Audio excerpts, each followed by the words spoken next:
Hello friends, welcome to our channel Ariviyal service centre. இன்றைக்கி பார்த்தீங்கன்னா Godrej fridge ஒன்று பாப்பரேட்பட்டியிலேருந்து ஒரு கஸ்டமர் கால் பண்ணி, சார் எங்களோட ஃப்ரிட்ஜ் வந்து 2 நாள் ஒர்க் ஆகலை அப்படின்னு சொல்லியிருந்தார். சரின்னு சொல்லிட்டு நம்மளும் போய் ஸ்பாட்டில் பார்த்துருந்தோம். செக் பண்ணும்போது பார்த்திங்க அப்படின்னா கம்ப்ரஸர் வந்து டெட் ஆகிருந்தது. கம்ப்ரஸர் ஒர்க்கே ஆகலை. சரி, ஓகே சார், நாங்கள் பண்ணி கொடுக்குறோம் அப்படின்னு சொல்லிட்டு என்ன பண்ணோம், ஸ்பாட்லேயே உட்காந்துட்டு எல்லாமே வந்து டிஸ்மேண்டல் பண்ணிகிட்ருக்கோம். பார்த்திங்கன்னா கம்ப்ரஸர் பார்த்திங்கன்னா இந்த ஃப்ரிட்ஜ் வாங்கி அதிகபட்சம் ஒரு 15 வருஷம் ஆச்சுன்னு சொல்லி கஸ்டமர் சொன்னாங்க. சரி, ஓகே, ஒரு வாட்டர் வாஷ் பண்ணி ஃபுல்லாக நீட்டாக முடிஞ்ச அளவுக்கு கொஞ்சம் புதுசு மாதிரி கண்டிஷனில் பண்ணி கொடுக்கலாம் அப்படின்னு சொல்லிட்டு எல்லாமே டோட்டலாக வாட்டர் வாஷ் பண்ணிகிட்ருக்கோம். ஸ்பாட்லேயே கஸ்டமரோட ஸ்பாட்லேயே பார்த்திங்கன்னா வாட்டர் வாஷ் பண்ணிகிட்ருக்கோம்.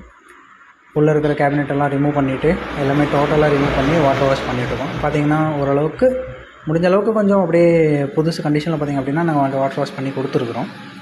அதுக்கப்புறம் ஓகே, சரி, ஒர்க் ஸ்டார்ட் பண்ணலாம் அப்படின்னு சொல்லிட்டு என்ன பண்ணுறோம் அப்படின்னா, ரிமூவ் பண்ண பேக்கில் இருக்கிற அந்த கண்டென்சர் காயில் ஃபிக்ஸ் பண்ணிவிட்டு புது கம்ப்ரஸர் எடுத்துகிட்டு வந்து மாட்டிட்டோம். புது கம்ப்ரஸரை வச்சு பார்த்துட்டு ஓகே ஆகிடுச்சு. ஓகே, அதுக்கப்புறம் என்ன பண்ணோம் அப்படின்னா வெல்டிங் ஒர்க் ஸ்டார்ட் பண்ணிட்டோம். இப்போ பார்த்திங்கன்னா டிஸ்மேண்டல் பண்ணதெல்லாம் வந்து அசம்பிள் பண்ணணும். ஸோ அதனால் செக்ஷனு, டிஸ்சார்ஜ், ஃபில்ட்ரு, கேப்லரி எல்லாமே ஒன்று ஒன்றா கொஞ்சம் கொஞ்சமாக வந்து எல்லாம் பிரேசிங் ஒர்க் பண்ணிகிட்ருந்தோம். இப்போ ஃபைனல் ஸ்டேஜுக்கு வந்துவிட்டோம். அதுக்கப்புறம் ஃபைனலாக பிரேசிங் ஒர்க்கெலாம் முடிஞ்சிச்சு.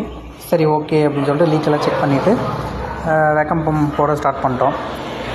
சார்ஜிங் ஹோஸ் எல்லாமே கனெக்ட் பண்ணிகிட்ருக்கோம். கனெக்ட் பண்ணிவிட்டு அதுக்கப்புறம் பார்த்திங்க அப்படின்னா வேக்கம் ஒரு 20 நிமிஷம் போட்டோம்.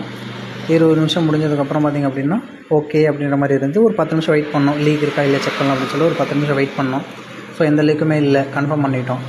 அதுக்கப்புறம் என்ன பண்ணோம் அப்படின்னா வந்து கேஸ் ஏற்ற ஆரம்பிச்சிட்டோம். பார்த்திங்க அப்படின்னா கேஸ் சார்ஜிங் பண்ணிகிட்ருக்கோம். இது எல்லாமே வந்து நம்ம வந்து ஸ்பாட்டில் தான் பண்ணுறோம். வீட்லேயே கஸ்டமரோட வீட்லேயே தான் பண்ணி கொடுத்துருக்கோம். நம்ம வந்து எங்கேயுமே வெளியே கொண்டு போய் எல்லாம் பண்ணல. ஸ்பாட்லேயே தான் பண்ணிகிட்ருக்குறோம். சரி, ஓகே அப்படின்னு சொல்லிட்டு கேஸ் சார்ஜிங் பண்ணிகிட்ருக்கோம். பார்த்திங்க அப்படின்னா 85% ஆஃப் ஒர்க் எல்லாம் முடிஞ்சிச்சு. சரி, ஓகே, கிலோமீட்டர் செக் பண்ணிவிட்டு என்ன கண்டிஷனில் இருக்குதுன்னு பார்க்கலாம் அப்படின்னு சொல்லி பார்த்தோம் அப்படின்னா அதுக்கப்புறம் வந்து ஆன் பண்ணோம். மிஷின் ஆன் பண்ணிட்டோம். ஆன் பண்ணதுக்கப்புறம் வந்து கரெக்டாக அதோட லெவலுக்கு வர ஆரம்பிச்சிச்சு. பார்த்திங்கன்னா உங்களுக்கே தெரியும். சரி, ஓகே அப்படின்னு சொல்லிட்டு ஃபைனலில் இன்னொரு முறை மறுபடியும் கொஞ்சம் கேஸ் சார்ஜிங் பண்ணிவிட்டு ஒர்க்கை கம்ப்ளீட் பண்ணிவிட்டு அதுக்கப்புறம் பார்த்திங்கன்னா வாட்டர் ஃபில் பண்ணி வச்சிடலாம் அப்படின்னு சொல்லிட்டு வாட்டர் ஃபில் பண்ணி ஒரு கிளாஸில் வந்து வாட்டர் ஃபில் பண்ணி வச்சுட்டு அதுக்கப்புறம் இந்த பேக்கில் எல்லாம் பார்த்திங்க அப்படின்னா ஒர்க் ஃபினிஷ் பண்ணிட்டோம். எல்லாமே இந்த சுட்டிங் ட்ரே எல்லாமே அசம்பிள் பண்ணிட்டோம். அதே மாதிரி நம்மளும் பேக் பண்ணிக்கிட்டு எல்லாம் கிளம்புறதுக்கு ரெடியாக இருந்தோம். அதுக்கப்புறம் பார்த்திங்கன்னா ஃப்ரண்ட் சைடில் உள்ளுக்குள்ளே பார்த்திங்க அப்படின்னா உங்களுக்கு தெரியும், பார்க்கும்போதே இந்த வீடியோவிலே தெரியும். பார்த்திங்கன்னா நீட்டாக நம்மளால் எவ்வளோ முடியுமோ அந்த அளவுக்கு எல்லாமே ஸ்பாட்லேயே எல்லாம் பண்ணி கொடுத்துருக்கோம். ஓகேங்களா, வாட்டர் வாஷ் பண்ணி கம்ப்ரஸர் சேஞ்ச் பண்ணி எல்லாமே புதுசு கண்டிஷனில் பண்ணி கொடுத்துருக்குறோம்.